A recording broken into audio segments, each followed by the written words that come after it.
Right. Hi students, in this video we are going to explain the topic of linear momentum. If the train is there, the train is on the platform, means it is at rest. If the engine driver apply the force, what happens? It will come into motion. Means how much velocity it will gain? The velocity gained by the train depending upon the force applied by the driver on the engine. For example sake, you are there, you are riding a bicycle. The bicycle has some mass. How much velocity it will gain? The velocity gained by the cycle depending upon the force applied by you. This means if we apply the force on a body which is having certain mass, after some time the body must gain some velocity. We know that this velocity is cause for acceleration. The main reason for the force is compulsory a body must and should gain some velocity. For example, say I am throwing this chalk piece. Of course, the mass of the chalk piece is less. If I throw with more force, it will travel with more velocity. If I throw with less force, less velocity. This means if you apply the force on every body, the body starts to move. That only Newton's laws will explain for us. After the traveling of the body from one place to another place, the body must and should gain some velocity. The velocity gained by the body depending upon its mass. Means there is a relation is there between the mass of the body and velocity. That internal relation between the mass and velocity of the body is said to be momentum. Because of the force, if the body moves in a straight line, then that momentum is called linear momentum. The word linear indicates straight line. Means the body must and should move in a straight line. Such kind of the momentum acquired by the body is called linear momentum. You observe the definition 1. The instantaneous force means at that time you applied the force. At a particular time only we applied the force. Then what happens? Where we applied that one? On a body. In a body means it must and should have some mass. Then the body contains, what happened to the body?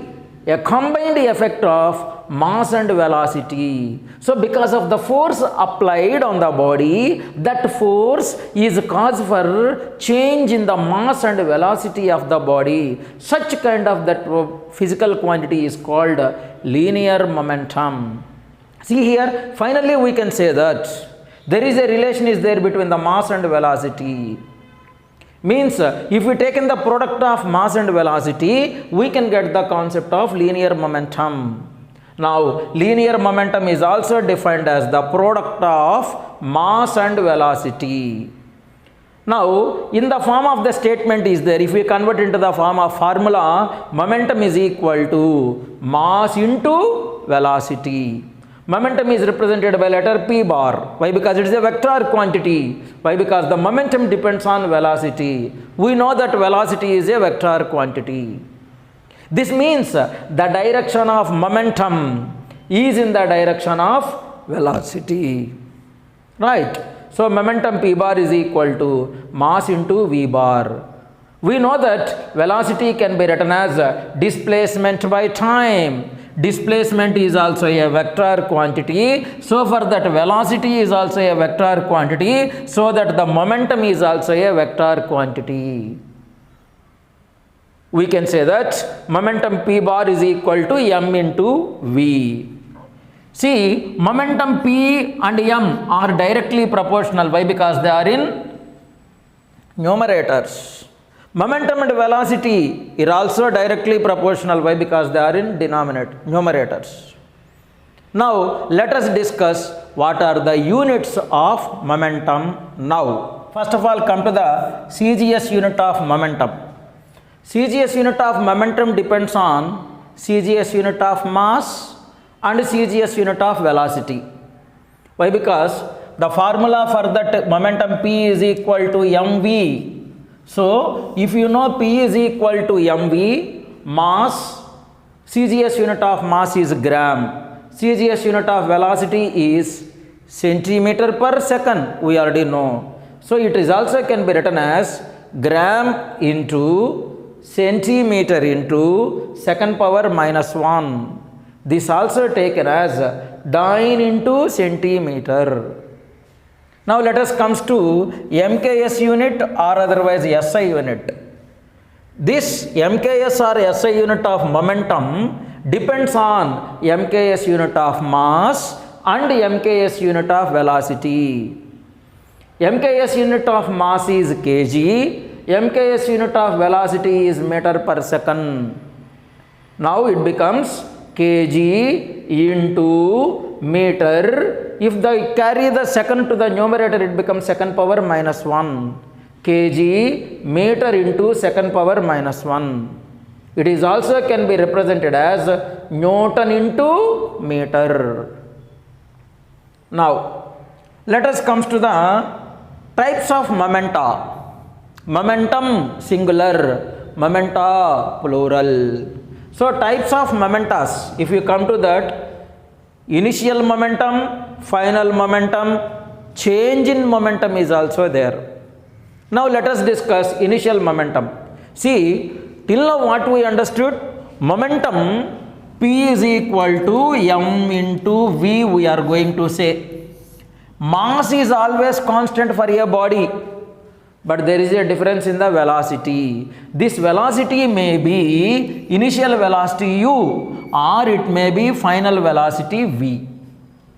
So if you consider the product of mass and initial velocity and the product of mass and final velocity, the product of mass and initial velocity is called initial momentum.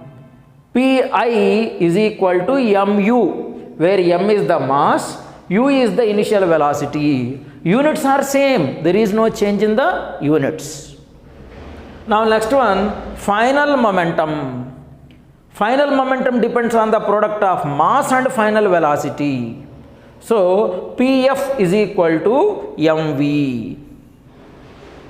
Now let us discuss what is meaning of change of momentum. Already there, change in momentum. Change is always final momentum minus initial momentum. We know that final momentum is equal to mv, initial momentum pi is equal to mu. That only we are going to take the difference, that is mv minus mu. So delta p, change in momentum, change is always represented by letter delta p.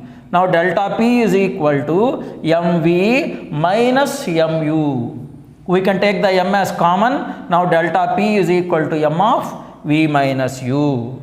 This is the formula for change in the linear momentum.